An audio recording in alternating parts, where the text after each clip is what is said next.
तो सब लोग जल पानी पिला दिए।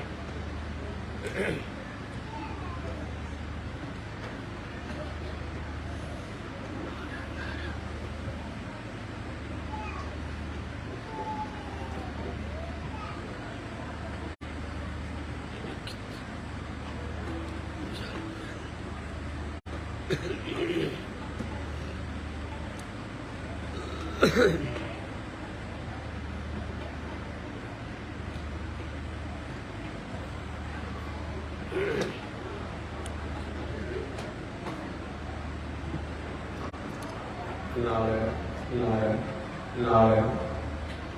बोलिए श्री लक्ष्मी नारायण भगवान की।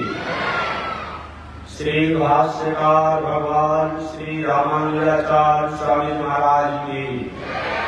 हरि ओम। शांति शांति शांति। श्रीमद् नारायण लक्ष्मी नारायण।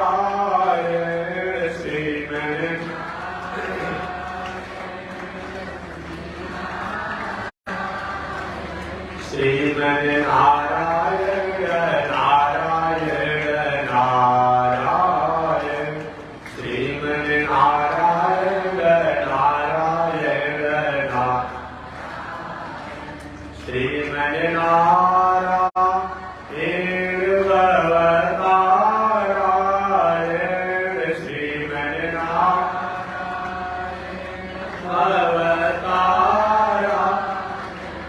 लक्ष्मी नारायण नारायण नारायण। लक्ष्मी नारायण नारायण नारायण। बोलिए श्री लक्ष्मी नारायण भगवान की। अनंताचार्य कृपया वेदांतद्वयपारगम् रामकृष्णाग्निसर्वक्तम् विश्वक्सेन मुनिं भजे। काषायं यज्ञसूत्रं शुचिवपुषि तथा चोदपुण्ड्रं च वाले। यस्यास्ते दक्षहस्ते कलिकुमतिगिरीन्द्रेन्द्रभद्रं त्रिदण्डं। संसाराग्निप्रशन्त्यै मृतजलममलं रागपात्रं पवित्रम्। श्री विश्वक्सेन सूरे पदकमलयुग श्रेयसे संश्रयामि। लक्ष्मीनाथ समारम्भा नाथयामुनमध्यमा अस्मदाचार्यपर्यन्ता वन्दे गुरो परम्परा। नारायणाय विद्महे वासुदेवाय धीमहि तन्नो विष्णु प्रचोदयात्। महालक्ष्म्यै च विद्महे विष्णुपत्यै च धीमहि तन्नो लक्ष्मी प्रचोदयात्। तन्नो लक्ष्मी प्रचोदयात्। परमाराध्य श्री लक्ष्मी नारायण भगवान प्रातः स्मरणीय पूज्य आचार्य श्री के जुगल चरणों में कोटिशा नमन। भगवत भागवत आचार्य कई प्रजे पारण मानव। अभी हरिद्वार की पावन भूमि से चलकर आए में श्री माया विश्वेश्वराधीश्वर जगत गुरु रामानुजाचार्य स्वामी वैकुंठनाथ जी महाराज द्वारा कथा आपने श्रवण किया। पावन भूमि पर पावन कथा को निवेदन करते हुए मैं आ रहा हूं। तो चलिए पावन कथा के माध्यम से हम वहां चलते हैं जहां पर श्री नारद जी और नारद जी के बड़े भाई सनक सनंदन शरद कुमार बद्रिकाश्रम में मुलाकात होती है। नारद जी उदासी और खिन्नता को देखकर के नारद जी के बड़े भैया सनक सनंदन सनातन शरद कुमार भाप हुए, जान गए, समझ गए, परख गए। और पूछ लिया नारद जी से, नारद जी आप तो ऐसे संत हैं, रोने वाले को भी आप हंसा देते हैं, और सुन आप आदिदास महाराज आप तो विवाह शादी भी नहीं किए कि कोई परिवार का लोग हो, टेंशन, आप तो जन्म से एक अखंड ब्रह्मचारी घूमने वाले, भ्रमण करने वाले, फिर आप उदास हैं। नारद जी ने पूरी घटना बताई जो कभी शास्त्र ने बताया। भैया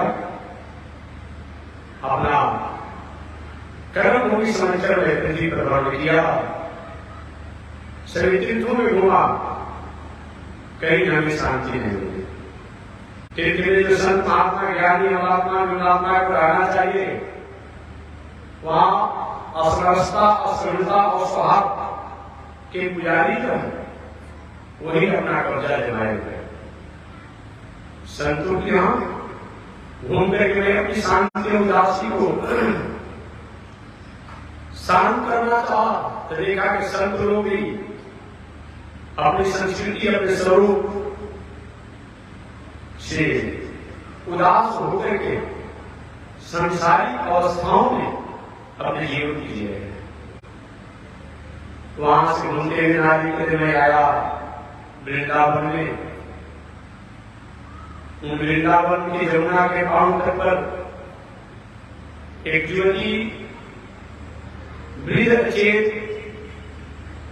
के हाथों और पैरों को पकड़कर एकरों क्रंदन कर रहे थे। कौतूहलवश नारद महाराज उस ज्योति के क्रंदन और अचेत वृद्ध का परिचय जानने के लिए पहुंचे। ज्योति ने अपना परिचय भक्ति देवी बताया और वृद्ध को अपना पुत्र ज्ञान वैराग बताया। नारद जी भक्ति और उनके पुत्र ज्ञान वैराग अस्वस्थ का कारण पूछे। भक्ति देवी ने कहा, मैं दक्षिण भारत में प्रकट हुई,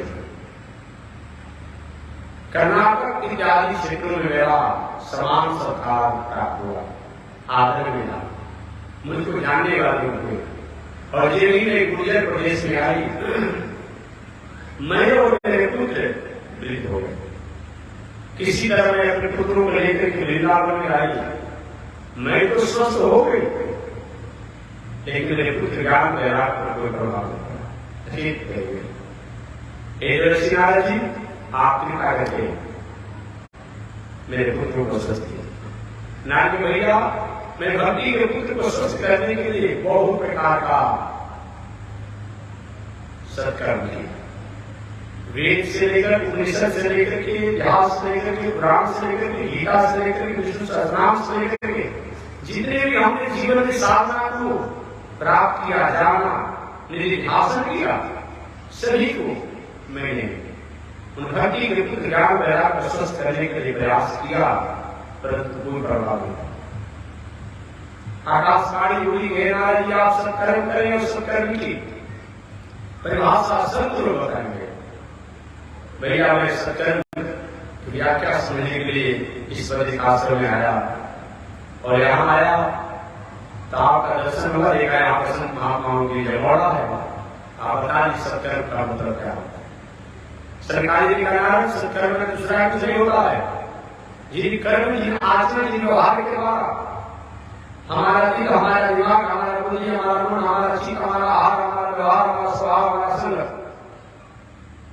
परमात्मा के प्रति ध्यान हो जाए, परमात्मा के प्रति स्थित हो जाए, स्थापित हो जाए, उसी का नाम सत्कर्म है। आगे सरकारी जी का नाम वही सत्कर्म को तुमने तो व्यास जी को सुनाया, जो व्यास जी ने श्रीमद् भागवत महापुराण ग्रंथों की रचना करके और समाज का उपकार किया।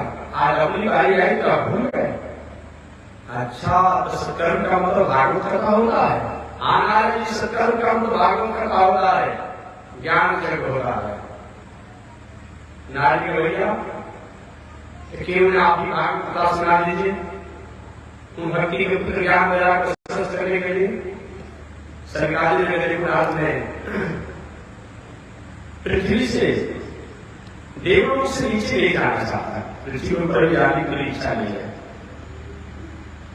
आगे नारद का प्रभु आप नहीं चाहते हैं, एक काम कीजिए, जहां पर देवलोक प्रारंभ होता है और पृथ्वी लोक प्रारंभ होती है वहीं पर सत्संग हो जाए। उसी का नाम का है हरिद्वार है। हरिद्वार देवलोक वहीं से प्रारंभ होता है और वहीं से पृथ्वी लोक भी प्रारंभ होती है। हरिद्वार से नीचे पृथ्वी लोक और हरिद्वार से ऊपर देवलोक। वही हरिद्वार में तय किया गया भागवत कथा के आयोजन का। जितने भी संत महात्मा सब लोग बद्रिकाश्रम में देव शाम को पूरा करके श्री राम ऋषि थे और सब लोग हरिद्वार की यात्रा कर दिए। सनक सनंदन सनातन सनत कुमार नारद जी सहित हरिद्वार की आनंद वन में गंगा के पावन तट पर आए। सनकादि ने कहा, नारद कहां कथा हो? पकड़ संत है, पकड़ व्यवस्था है। आज की व्यवस्था है कि पंडाल बनाना है, बिछौने की व्यवस्था करना है, माइक की व्यवस्था करना है, ऐसी बात होती है। नारद का भैया सबसे अच्छी बात है। हरिद्वार का आनंद का गंगा का पावन तट है। यहां पर वृक्ष है, इस वट वृक्ष को हम लोग छाया के रूप में काम दे देंगे। पंडाल इसी को मान लिया जाएगा, छाया नहीं हो सकता है। और वट वृक्ष का जो चबूतरा है इसी को मंच और सिंहासन मान लिया जाएगा, कथा व्यासपीठ मान लिया जाएगी। और आनंद का बालू का जो रेती है उसी को विछावन गलीचा मान लिया जाएगा। आनंद हो गया। सनक सनंदन सनातन सनत कुमार एक चारों भाई व्यास पीठ पर बट वृक्ष चबूतरा बैठे चारों भाई। नारद जी शंकर की जयमान होकर के बैठ गए। याद रखिएगा, कभी अनुष्ठान में कोई कथा प्रवचन को सुनते हो तो कथा करने वाला जो व्यास पीठ है उससे ऊंचा आसन जजमान का नहीं होना चाहिए। कितना भी रोगी हो कुर्सी पर बैठिए, टेबल पर बैठिए, चौकी बैठी बैठिए, लेकिन व्यास गली से नीचा होता। एक महाभारत पौराणिक शासन के हाथ में पौराणिक रचना था। इसमें भगवान श्री कृष्ण अर्जुन को गीता का उपदेश दे रहे थे। गीता 700 श्लोक से संपन्न कर सुनाकर उपदेश भगवान श्री कृष्ण अर्जुन से कहे, अर्जुन तुम मेरे शिष्य हो गए? अर्जुन ने कहा, शिष्य के हम साथ मानता हूं। महाराज मैं आपका परम चेला हूं। अच्छा, भगवान ने मंगल कामना भी किया, आज कृष्ण ने किया। संयोग से हनुमान जी महाराज को वही करा। हनुमान जी जब आए तो हनुमान जी ने कहा, प्रभु हमको भी आशीर्वाद दे दीजिए। क्या आप थे नहीं, हम भी जैसे अर्जुन सुने हैं वैसे मैं भी सुना। भगवत गीता आप यहाँ नहीं थे, आप कहां सुन रहे थे? तो प्रभु आप जरूरत थे, ध्वजा जो था वही पर मैं बैठकर सुना। भगवान ने कहकर तो अपराध हो गया, आपको राक्षस होना पड़ेगा, आपको राक्षस होना पड़ेगा, क्योंकि कथा करने वाले व्यास से आप ऊंचे स्थान पर बैठकर कथा सुना है। आपको दोष रहेगा, राक्षस करना पड़ेगा, राक्षस होना पड़ेगा। वही भगवान श्री कृष्ण की आज्ञा से हनुमान जी का प्रभु गलती हो गई, क्या इसका मार्जन है? भगवान के ग्रंथों का रचना करो। वही हनुमान जी महाराज ने ग्रंथों की रचना की जिसका नाम है पिशाच मोचन। वही ग्रंथ लेकर के और अपना प्रायश्चित हो कभी व्यास पर से ऊंचा नहीं चाहिए। अभी तो हो रहा है क्या, कोई कथा कहता है, मालूम पड़ता है गोड़ आगे फैला करके लोग बैठ जाता है।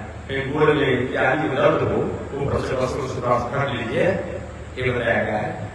महाराज घुटने में दर्द हो गया है, जगह में दर्द हो गया है, कमर में दर्द हो गया, अच्छी बात है, तो थोड़ा महसूस ढंग लीजिए। लेकिन कितने लोग देखते कहीं कहीं के अपना कथा होती है, अभ्यास पीठ की तरफ पैर फैला करके मालूम पड़ा कि सारा बैठा हुआ है। ऐसा काम कीजिए, ऐसा मत कीजिए। अन्य क्षेत्रे कृतम पापम तीर्थ क्षेत्रे विनश्यति तीर्थ क्षेत्रे कृतम पापम भजनको होगी।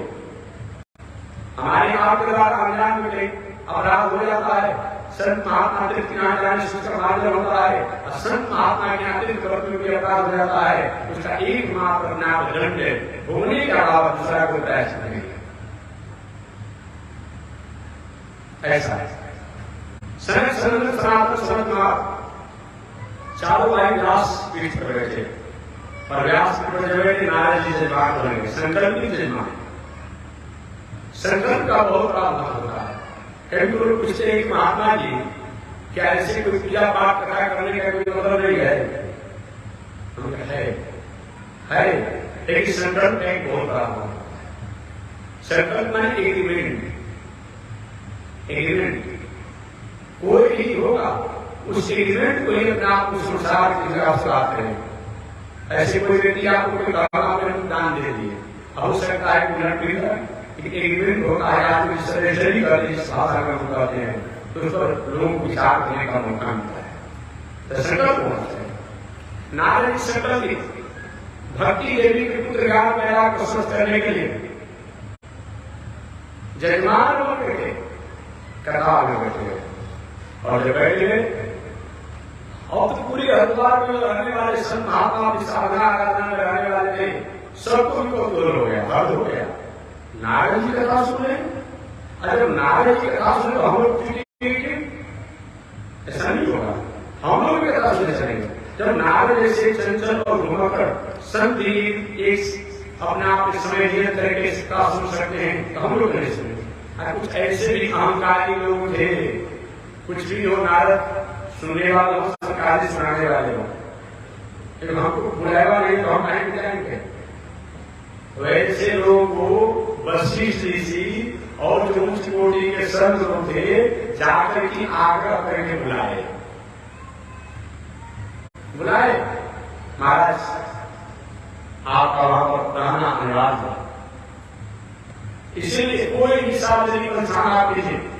पहले एक मैंने कहा था, अपने लोगों को अगर कहीं भूल भी जाएंगे कोई बात नहीं, लेकिन हम कार्य को अगर भूल जाएंगे तो परेशानी बढ़ जाएगी।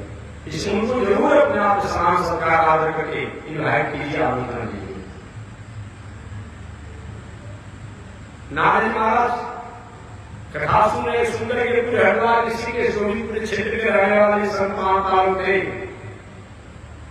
सब लोग कौतूहल देखने के लिए कैसे हो सकता है कि नारद जी एक जगह और इतने दिनों तक कथा सुन, हृदय में बात बैठती नहीं है, देखते ही चलते एक लिया। कुछ लोग के मन में नारद जैसे संत सुन सकते हैं, हम नहीं सुनेंगे। कुछ ऐसे लोग थे, अरे जो सनातन संत कुमार जो सृष्टि के प्रारंभ के हैं, इनसे पहले दुनिया में कोई था ही नहीं ब्रह्मांड की सृष्टि में। जब ये सुन कथा सुना रहे हैं, अब इससे बड़ा अपने आप और कौन संत हो सकता है? सुनना ही चाहिए। ऐसे पूरे हरिद्वार का आनंद बन जाए, गंगा का तट संत महात्मा ऋषि भक्तों से खचाखच भर गया। उसी समय सरकारियों ने भागवत कथा को प्रारंभ करते हुए, सत्संग को प्रारंभ करते हुए, मंगलाचरण करते हुए, कथा की महिमा को बताते हुए कहा, हे महानुभाव, हे रसज्ञों, हे भावुकों, सदा सिद्ध्या श्रीमद्भागवती कथा जस श्रवण मात्रेण हरिचित्तं समाश्रये। सदा सिद्ध्या श्रीमद्भागवती कथा, हे महानुभाव, हे रसज्ञों, शंकराचार्य जी कहते हैं, सदा सिद्ध्या, एक बार की बात न करें, हमेशा कथा को श्रवण करनी चाहिए, चाहे राम कथा हो, भागवत कथा हो। कितनी बार? अगर एक बार पानी पीने से, एक बार भोजन करने से, एक बार बोलने से, एक बार चलने से, एक बार सोने से, एक बार श्वास लेने से अगर काम चला लेते हो, तो एक बार कथा सुनकर काम चला लीजिएगा। भोजन रोज करेंगे, सांस रोज लेंगे, चलेंगे रोज, बोलेंगे रोज, सुनेंगे रोज, कढ़ाई करके होनी चाहिए। इसलिए सदा सिद्ध्या श्रीमद् भागवती कथा। हे दर्शक, क्यों है भाव को हमेशा भागवत कथा को सुनना चाहिए। इससे होता क्या है? जस स्मरण मात्रेण हरिचीतम, उन कथा को जस श्रवण मात्रेण, जो उन कथा को श्रवण करने से हरिचीतम समास रहे, वो हरि जो है हमारे चित्त में आकर के चपक जाते हैं, पैर जाते हैं और हटाने पर भी नहीं हटते हैं। इसीलिए बार बार सुनना चाहिए। एक 80 कोटि के संत थे जिनका नाम था मधुसूदन सरस्वती। बहुत दिन की बात नहीं है, 200-400 वर्षों की बात है। मधुसूदन सरस्वती जी अद्वैतवादी थे। अद्वैतवादी और माने नहीं, द्वैत माने दो। जहां दो का अभाव हो उसी का नाम का है अर्थात एक ईश्वर कोई, एक परमात्मा के ब्रह्म कोई। आपने जीवन की उन्होंने उपाय उंगली बना लिया हो, आधार अधे बना लिया हो, उपास बना लिया हो, और वो ब्रह्म, वो परमात्मा को अपने हृदय कमल में, अपने हृदय के मंदिर में जिन्होंने बैठा लिया हो, वो ऐसे अद्वैतवादी था। मधुसूदन सरस्वती से कहना चाहिए हम जगह अयोध्या चलिए, अरे कहाँ चले, समय का समय चले तो रात इतना ध्यान में लगे रहते, समय ही हमारे पास नहीं। कोई तुम्हारा चलिए वृंदावन में, ब्रज की गलियों में, कैसे चलिए वहां पर हम अपने जो हमारे परमात्मा हृदय में है उन्हीं के में चिंतन के आसन लगा मौका है।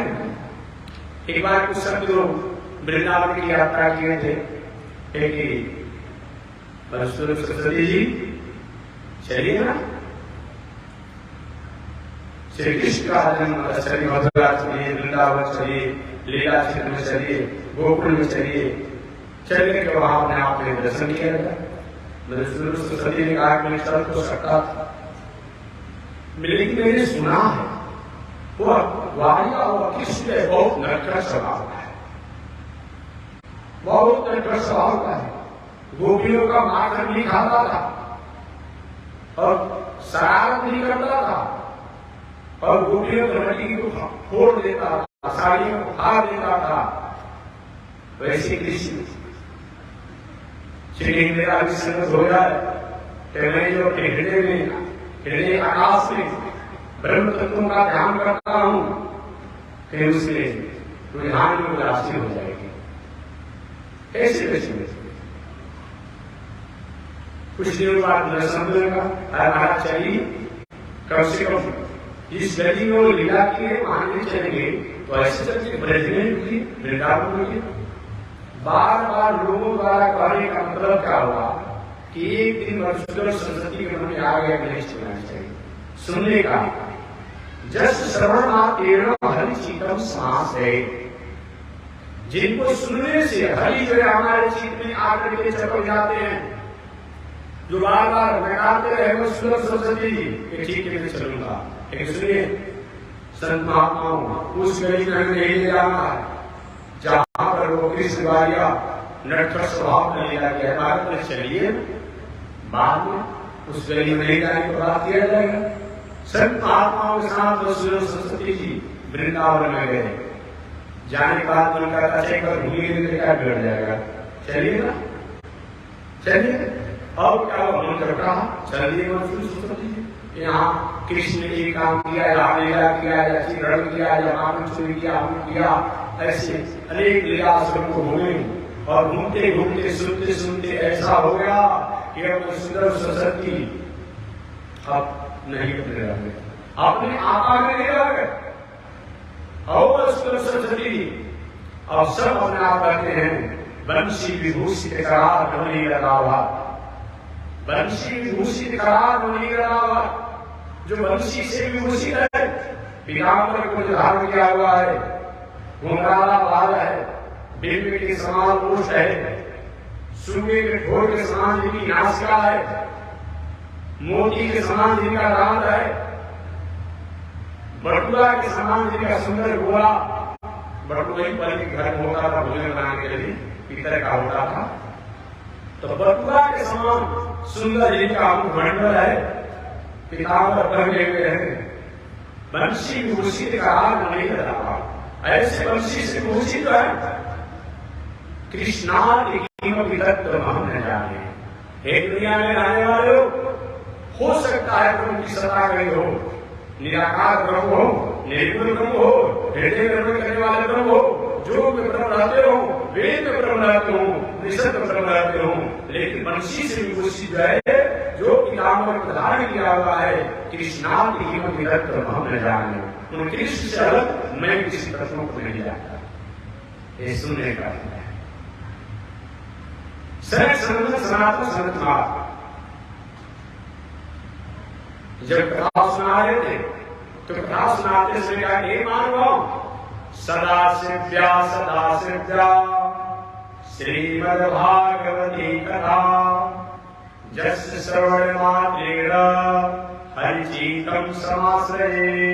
हे सज्जनों, हे भावको, सदा सिद्ध्या बार बार भागवती कथा को श्रवण करना चाहिए। जस श्रवण मात्रेण, जिसके श्रवण करने से हरिचित्तम समाश्रये, हरि जो है हमारे चित्त में आकर के चपक जाते हैं, बैठ जाते हैं। और इसको बार बार सुना। पुनः आगे कहते हैं यत् फलम नास्ति तपसा न योगेन समाधिना तत्फलम सम्यक् कलम केशव कीर्तनात्। यत् फलम नास्ति तपसा न योगेन समाधिना, जो यत् फलम नास्ति तपसा, जिन फल को प्राप्त करने के लिए बहुत तपस्या साधना करना पड़ता है, यम नियम आसन प्राणायाम प्रत्याहार धारणा ध्यान समाधि, ये योग है। ये योग है पातंजल योग दर्शन के अनुसार। यम का मतलब क्या होता है? इसी को अष्टांग योग कहा जाता है। योग का मतलब क्या होता है? चित्त वृत्ति निरोध योग। हमारे चित्त की चंचलता जो है, मन की चंचलता जो है, बुद्धि की चंचलता जो है, विवेक की चंचलता जो है, जिस क्रिया को करने से, जहां जाने से, जिसको समझने से, जिसको प्राप्त करने के बाद, जिसको सुनने से संमित हो जाए, सुरक्षित हो जाए, नियंत्रित हो जाए, उसी का नाम क्या है? चित्त वृत्ति निरोध होगा। चित्त की वृत्तियों का निरोध होगा, इसका नाम क्या है? ये योग क्या है? जब आपको शांति से बैठो, शांति से बैठो, चंचलता नहीं भूल जाएगी आप लोगों का। मैं निवेदन कर रहा था कि जो है क्या चीज? यम का मतलब क्या होता है? अहिंसा, सत्य, अस्तेय, ब्रह्मचर्य, अपरिग्रह, क्षमा। ये यम की परिभाषा है। अष्टांग योग में ये प्रथम बताया गया अहिंसा, मन वाणी शरीर से किसी की प्राण योगा अनुकूल व्यापार नहीं करना, इसी का नाम क्या है? सत्य, एक दिन की आप सांस खींच रहे, छोड़ रहे, रोज प्राणायाम कर रहे हैं, अनुलोम विलोम कर रहे हैं, तो क्या लोग आज नहीं टेलीविजन बंद किया, मुर्गा कंडा खा रहे हैं। मुर्गी करना होता है, मुर्गा करना तो होता नहीं है, लेकिन देखिए हमारा देशन भाषा है, बात समझ लीजिएगा। हाँ, देशन भाषा होता है ना जी। क्या खाए पिए कहते हैं तो हमारे देशन भाषा होती है अपने आप में। मैं निवेदन करना चाहूंगा, एक और सा जो है भाई, जो का मतलब क्या?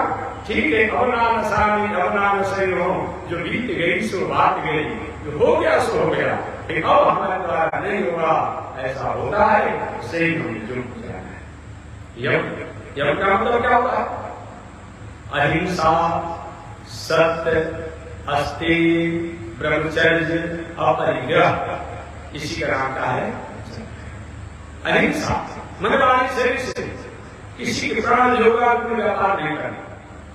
सत्य, सत्य में जीवन होना चाहिए, लेकिन ऐसा सत्य मत बोलिए कि राष्ट्र समाज संस्कृति देश परिवार सब तहस नहस हो जाए। ऐसे सत्य का कोई बहुत बड़ा मतलब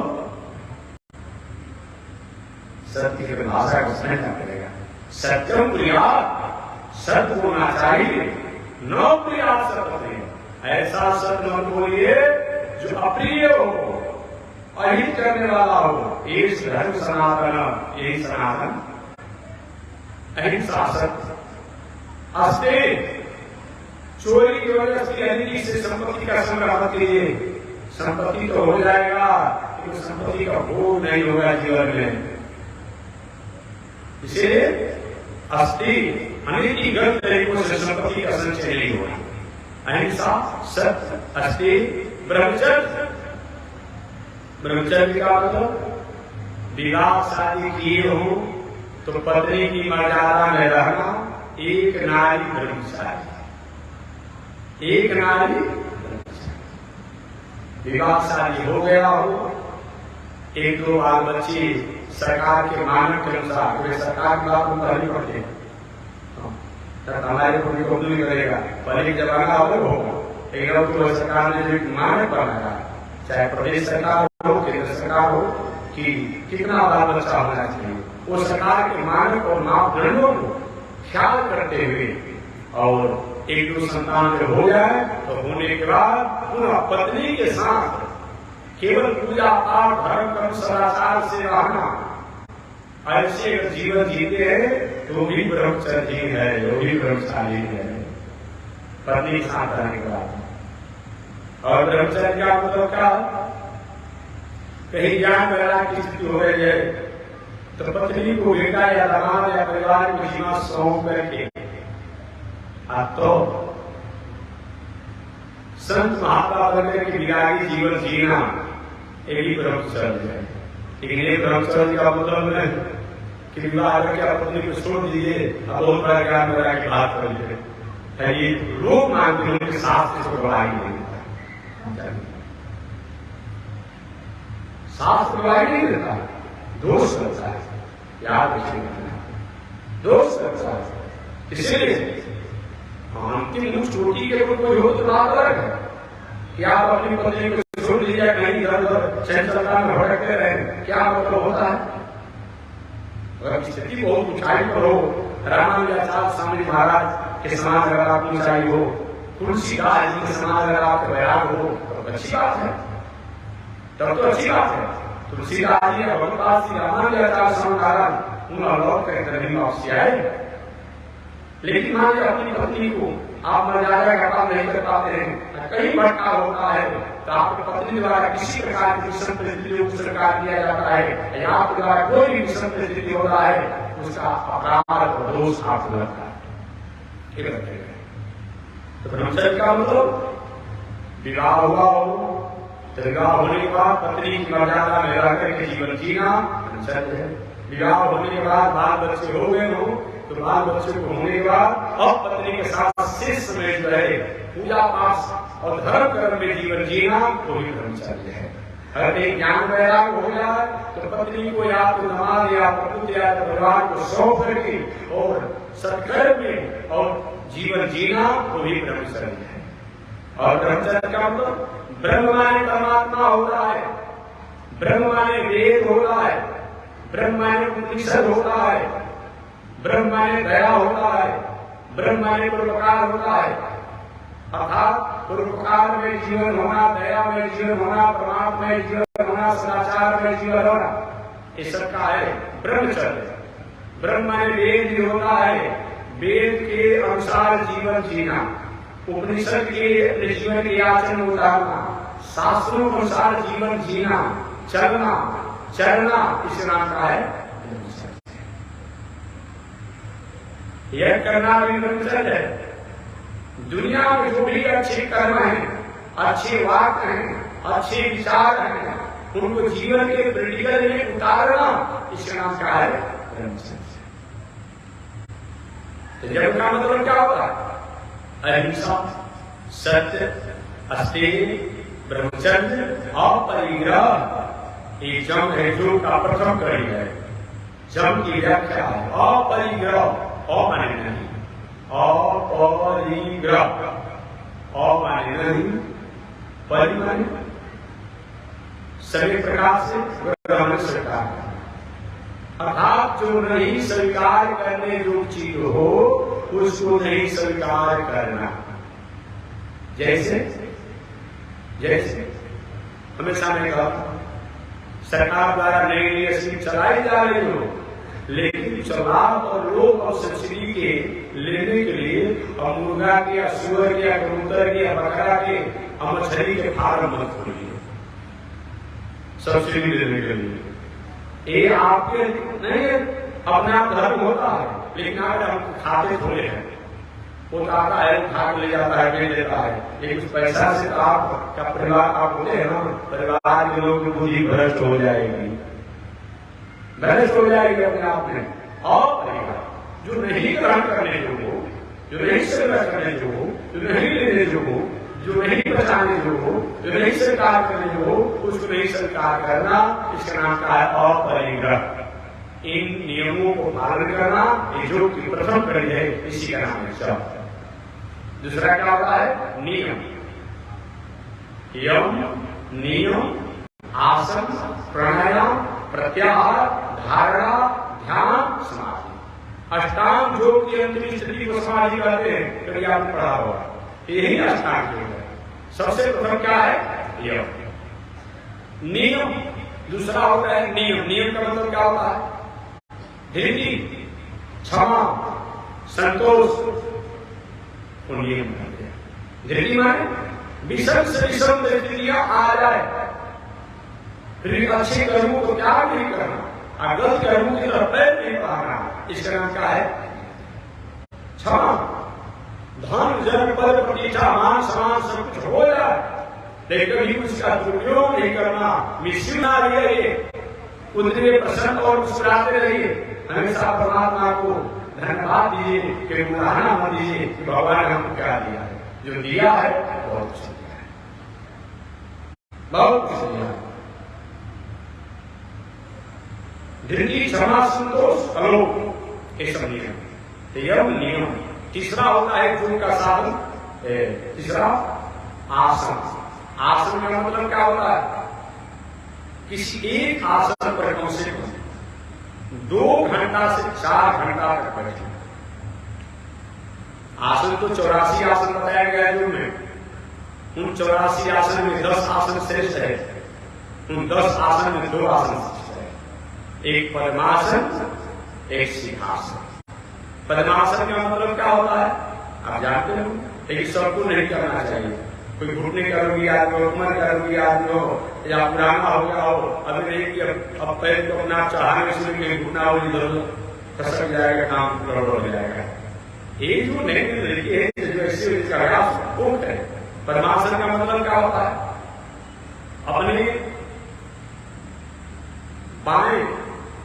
बाएं पैर की एड़ी को दाहिने जंघे पर और दाहिने पैर की एड़ी को बाएं जंघे पर रह करके सीधा ग्रीवा करके नेत्र के आधा खोलना आधा बंद करके नासिका के अग्रभाग को देखते हुए चिंतन करना, ध्यान करना, ये क्या है?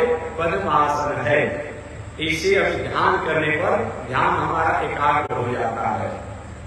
ये पद्मासन है। दूसरा सिद्धासन। सिद्धासन है, ये भी अच्छा है। अपने बाएं एड़ी को लवशंका मार्ग के नीचे, दाहिने एड़ी को लवशंका मार्ग के ऊपर रख करके और बैठ करके अपने आप में चिंतन ध्यान की से ध्यान एकाग्र हो रहा है। और एक आसन है जिसको लोग सुखासन कहते हैं, जिसको पलस्ती लगाना कहते हैं, ये भी आसन है। इसमें कोई परेशानी नहीं है। और भी आसन बहुत प्रकार के बताए गए हैं, लेकिन इन आसनों में इन आसनों का महत्व है, जिससे आप अपने आप उसका संकल्प पैदा होता है। ये आसन का बहुत बड़ा फल होता है। यम नियम आसन। यम नियम आसन। चौथा प्राणायाम, प्राणायाम बताया गया। प्राणायाम का मतलब क्या होता है? प्राणायाम, इसको संधि विच्छेद करिए, प्राणायाम। प्राण वायु को आयाम देना, प्राण को आयाम देना, विराम देना, विश्राम देना, इसी का नाम क्या है? हमारे शरीर में बहुत वायु है, उन वायु में 10 वायु प्रसिद्ध है। देवदत्त, क्रिकल, धनंजय, अपान वायु, प्राण वायु, उदान वायु, समान वायु, ये हमारे शरीर में वायु होते हैं। नस की नाड़ियां चलती है, वायु अलग होता है, सांस चलता है अलग वायु होता है, पैखाना मारने वाला जो वायु करती है विकार अलग वायु होता है, डकार जो वायु अलग वायु होता है। इसमें नहीं अपने आपने, लेकिन वायु में ये प्राण वायु है, ये शरीर को संचालित करता है, संरक्षित करता है। इस प्राण वायु को आयाम देना, विराम देना, विश्राम देना, इसका नाम क्या है? प्राणायाम। कोई भी व्यक्ति काम करता है तो काम करते करते करते क्या हो जाता है? थक जाता है। कोई भी व्यक्ति हो काम करता है तो काम करते करते थक जाता है। गाड़ी हो लगातार 24 घंटा 48 घंटा चलती है तो उसको थोड़ा सा विश्राम देने को होता है, सीध हो जाएगी, सीध हो जाएगी। जनरेटर हो, बाइक हो, कोई भी चीज हो, तो हमारा और आपका शरीर जो है ये भी 24 घंटा अपने आप में एक काम करते रहता है, काम करते रहता है। तो काम करने के चलते हमारे शरीर में अनेक प्रकार के मेडिकल साइंस के बारे में बात होता है। हमारे शरीर में एक कुछ ऐसे सेल होते हैं, वो शिकायत होती है, जो कि काम करते करते या तो ओल्ड हो जाते हैं, या तो डेड हो जाते हैं, या तो अपने आप में कमजोर हो जाते हैं। तो जो डेड सेल हो जाते हैं प्राणायाम करने से उसको बाहर हो जाता है, बाहर निकल जाता है प्राणायाम करने से, लक्षण का मार्ग से, पैखाना मार्ग से, नासिका से, आंख से, कान से किसी कुछ विकास हो जाता है। और जो थोड़ा कमजोर हो गए तो प्राणायाम करने से उसको एनर्जी आ जाता है, शक्ति आ जाता है, और नए शरीर अपने आप में जो रहते हैं उस नए शरीर अपने आप में प्रकट होता है। इसीलिए प्राणायाम करना चाहिए। प्राणायाम महाबल, जो शास्त्र में बताया गया है, प्राणायाम महाबल। प्राणायाम जो है महाबल कहा गया है इस शरीर के लिए। ये योग का चौथा स्थान प्राणायाम। प्राणायाम होता क्या है? हम जब बाहर की वायु को भीतर खींचते हैं, पुनः भीतर खींचे हुए वायु को रोकते हैं, बाद में धीरे धीरे छोड़ते हैं। ऐसे तीनों क्रिया को कुछ समय के लिए विश्राम दे देना, इसका नाम क्या है? जैसे आप बाहर की वायु द्वारा नासिका से श्वास खींचते हैं, तो खींच करके इसका नाम क्या है? कुंभक। क्या कहा जाता है इसको? योग शास्त्र में कुंभक कहा जाता है। और खींचे हुए वायु को रोक करके रखना भीतर पेट में, अपने हृदय को, हृदय के यहाँ अपने आप में रख करके उस जो वायु आपने खींचा है उसको खींच करके भीतर रोके रखना, इसका नाम क्या है? पूरक है। और जो वायु को आपने रोक करके रखे हुए है उसको धीरे धीरे छोड़ना, उसका नाम क्या है? रेचक है। कुंभक, पूरक, रेचक, यही कहा जाता है। यही इसको नाम में यही प्राणायाम है। आप पूछे महात्मा जी कितना करना चाहिए, कैसे करना चाहिए? तो कम से कम 16 मात्रा, कम से कम बताया गया है। 16 मात्रा का कुंभक होना चाहिए, 32 मात्रा का पूरक होना चाहिए, और 64 मात्रा का रेचक होना चाहिए। आपने मात्रा का मतलब क्या होता है? तो आप दक्षिण शांचित होकर के चुटकी बजाते हुए अपने आप में अपने सिर को चारों तरफ घुमा करके और पुनः अपने स्थान पर आने में जितना समय लगता है उसको एक मात्रा कहा जाता है। एक मात्रा। ऐसे 16 बार करने में जितना समय लगता हो उतना समय तक कम से कम कुंभक करना चाहिए। और आपने कुंभक जितने समय में किया है उसके दोगुना समय तक इस वायु को आपने खींचा है उसको भीतर रोके रखना चाहिए।